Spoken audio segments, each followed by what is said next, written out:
Welcome back, ladies and gentlemen. This is the Bearable Bull here. And I got this aggressively average content for you today. As ladies and gentlemen, I'll be responding to everyone on OnlyFans today, as I've been taking the past couple days off to really do a lot of research and due diligence as to what the next stages of this market and the global stage are gonna be. My goodness, do I have a lot of pandemonium to cover, including this. We have UFOs everywhere. We have Chinese spy balloons everywhere. At the same time, we have chemicals absolutely destroying Ohio right now. And even yesterday in Florida, we had the same thing happen. Ladies and gentlemen, I don't know what the hell is going on. But what I know is going on is something sinister. We have the Russia-Ukraine tensions not easing in any capacity at all.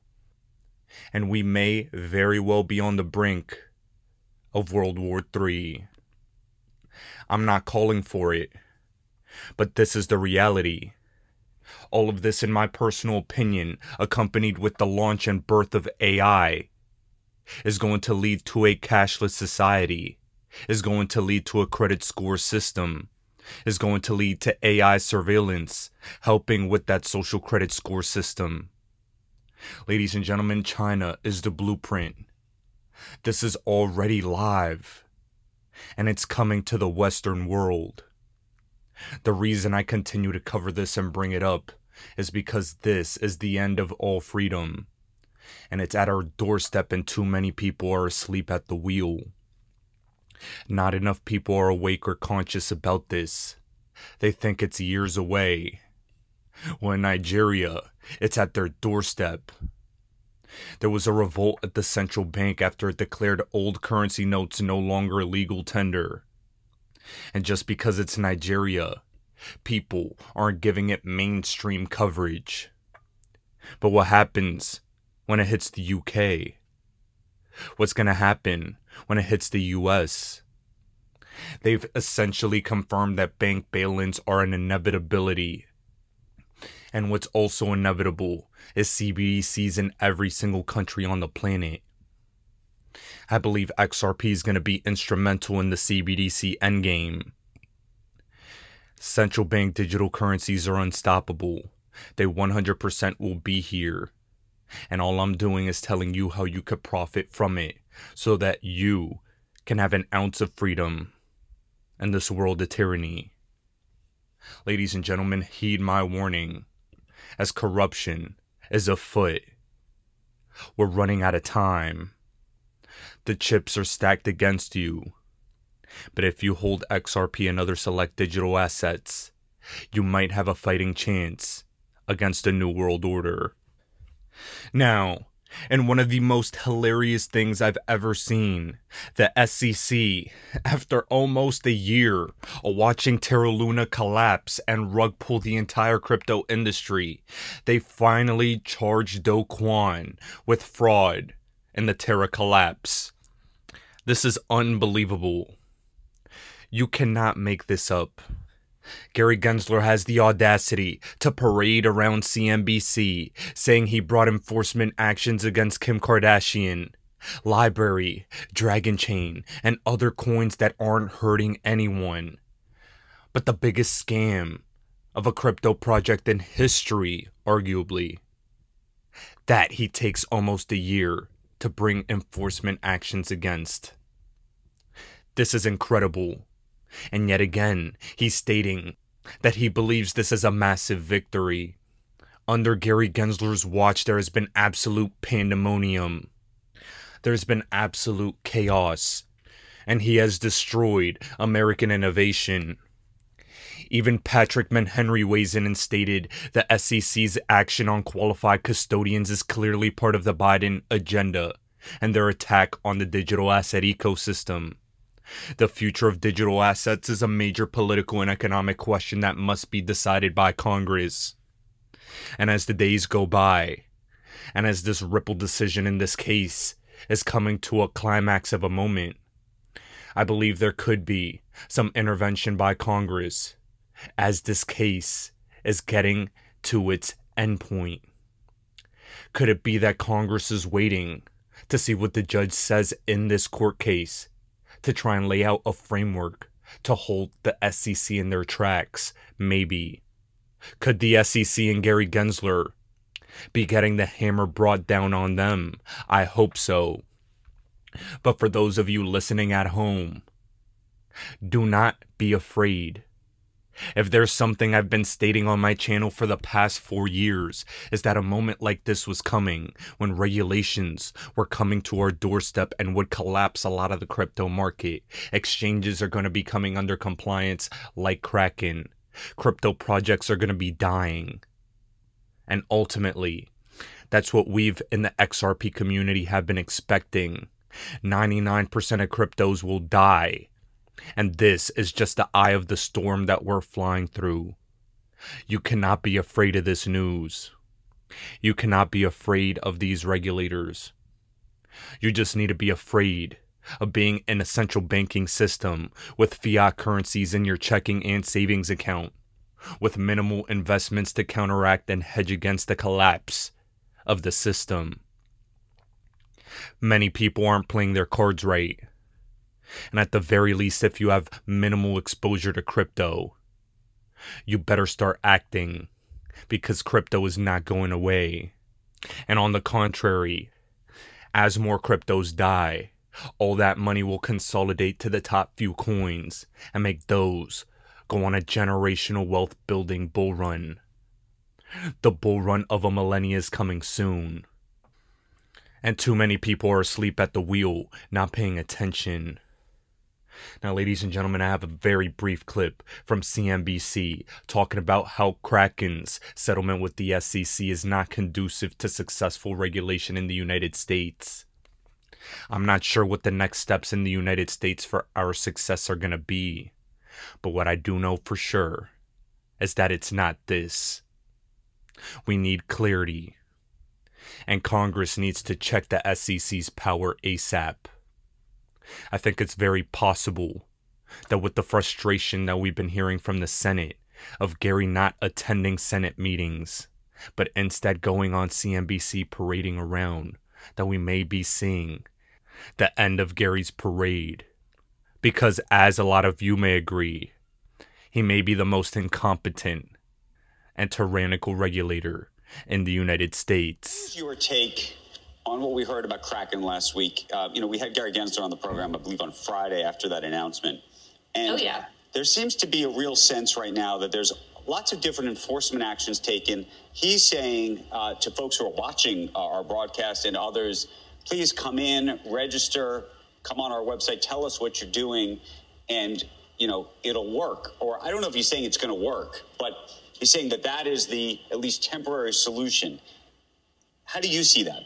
Yeah, there are a lot of forms on that website, and it's not super clear if you're going to offer a staking as a service, for customers, which of those forms to fill out and how that's going to be regulated. I mean, what we need to do is figure out how to either do a entirely new set of forms or translate the old forms to the new network. It just doesn't simply work to come in and register. And so, the fact that Gary Gensler says that is incredibly frustrating from those of us in the industry who want to be compliant, but you just can't do it within the way that the current structure is set up. So, I think with something like Kraken, it's even more frustrating with this settlement because that settlement provides guidance for that specific set of facts and circumstances. It doesn't provide guidance for other companies that are trying to offer this very valuable service, by the way. Like, we want to have proof of stake networks. These are very energy efficient.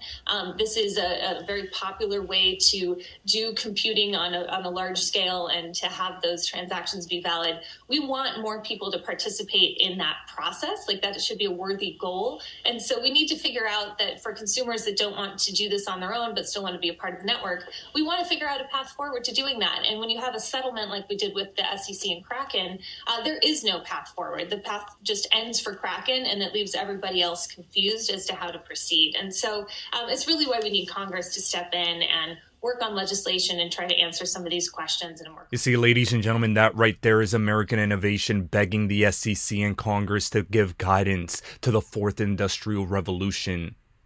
Stop suing all these exchanges without giving guidance. Stop suing crypto projects without giving guidance. You're sending innovation overseas, but then the big scammers like Terra Luna and SBF, they go so easy on them, don't they? They just now are going after Do Kwon. And needless to say, Sam Bankman-Fried's treatment as a criminal, as the biggest criminal in the crypto industry, has been nothing but a light touch. And I'm sure you agree. You see, guys, the problem in crypto has never been crypto. The problem in crypto has been bad actors colluding with government within the crypto industry to give themselves a favorable advantage against the rest of the industry and then defrauding people. Sam Bankman-Fried's bail grantors have finally been released. Larry Kramer, former dean of Stanford Law School, signed for $500K, and Andreas Papek, computer scientist, signed for $200K. $250 million bail paid off by signatures of individuals that can't even pay $1 million each. Isn't that funny? $250 million bail where he gets house arrest. He gets released for essentially $3 million. He gets to use the internet. Now the judge is complaining that he's using a VPN. What is this nonsense? Billions of dollars were lost. And this dude is in East Palo Alto, San Francisco, in one of the most beautiful places on the planet. Where is the justice? You know, the justice is probably hidden in all these political, charitable, and celebrity donations from FTX. This is what I've learned about the game. You give enough money to the government and enough money to high-level people that you can blackmail them at the expense of the United States retail investors, and to not getting a harsh sentence, and to getting favorable treatment, and to not having to face the consequences. Where are the consequences? There are no consequences. Pay off your politicians and you're good to go. Unbelievable. And what's also unbelievable is the Ethereum free pass. You see, Matt Hamilton, he used to work at Ripple. He is a no-nonsense type of dude. This dude calls out BS conspiracies in the XRP community constantly. And yet he believes that the Ethereum free pass occurred. You see, we've been subject to a lot of criticism by Charles Hoskinson, by Charles Gasparino, by Bitcoin Maxis, that we are conspiracy theorists coming after Ether because we're mad. Ladies and gentlemen, I think I speak for all of us when I say we should be mad, and the rest of crypto should be mad, that Ether conspired with the SEC and government regulators to give them clarity and to halt innovation throughout the rest of the industry, because, quite frankly, that's what happened. And these people who did this are still getting paid. These people who did this have no accountability, and that's the damn problem. The SEC wanted to wait at least 7 different times before handing over the Bill Hinman emails to Ripple. Ripple knows what's been stated, and I guarantee you, those documents, if they were ever made public, would reveal how corrupt our government is. It's cost us years and hundreds of millions in legal fees. But if there's one light at the end of the tunnel, it's this. Ripple did get sued first. But now every other crypto company is under the SEC's line of fire. Ripple did get sued first, but we're going to get clarity first. And because of this fact, I believe there's a very real potential that Ripple and XRP will be deemed heroes of the entire industry. We still have to see what the judge says, but I think she'll have a fair outcome. I think she will have a fair response. I think Ripple and XRP have played their cards right. Done things the right way since the beginning. Have not annoyed the judge like the SEC has. And that's why I think this countdown window that James Filan stated of late March is so important. We're a couple weeks away from what I believe will be a likely conclusion to this case. And regardless of when exactly that is, know that the XRP army will have the last laugh.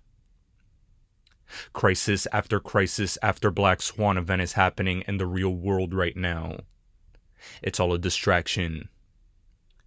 The root of everything stems from the financial system. And XRP is the ace up the elite sleeve. XRP and CBDC adoption are about to come in real time. And time is running out for you to buy your winning lottery ticket into the new 1%. Ladies and gentlemen, this is the Bearable Bull here. Thanks for tuning in. As always, I appreciate every single one of you. Now I'll be back tomorrow with another video. Why do I hold XRP? Because Ripple's the chosen one to lead the new global digital payment system, and they use XRP. In 2013, the Federal Reserve began looking for faster payments options. 2 years later, an action plan was born and a federal payments task force was created. It included one company focused on crypto, Ripple. In 2014, the World Bank and Better Than Cash Alliance, which includes the Bill and Melinda Gates Foundation, Clinton Global Initiative, and the governments of 32 countries, put out a report called The Opportunities of Digitizing Payments. 1 year later, the Better Than Cash Alliance featured one crypto company on their website, Ripple. Today, Better Than Cash Alliance and all other UN initiatives are focused on a single agenda, the Sustainable Development Goals for 2030. You can see the SDGs logo on Bill Gates' lapel, world-leading companies, the Better Than Cash Alliance website, and on the UN's official exchange, Exchange. What crypto is Exchange officially utilizing for their carbon credit solution? XRP. The world will move to a new international standard for exchanging electronic messages between financial institutions by 2025 called ISO 20022. Who was the first ISO 20022 member focused on distributed ledger technology? Ripple. Who's partnered with over 300 financial institutions including Bank of America, American Express, PNC, Santander, SBI, HSBC, Standard Chartered Bank,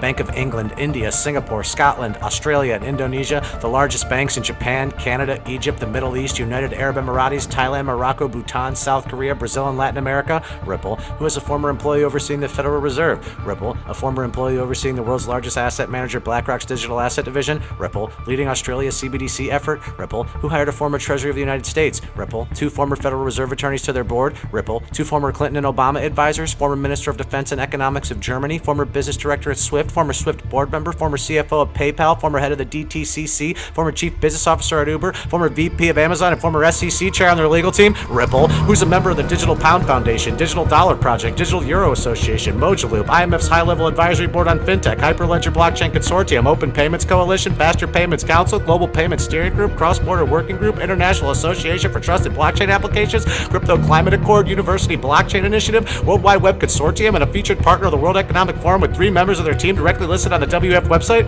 Ripple. Now, does Ripple and XRP sound like they're going to disappear, or do they sound like they're part of a much bigger plan? You decide.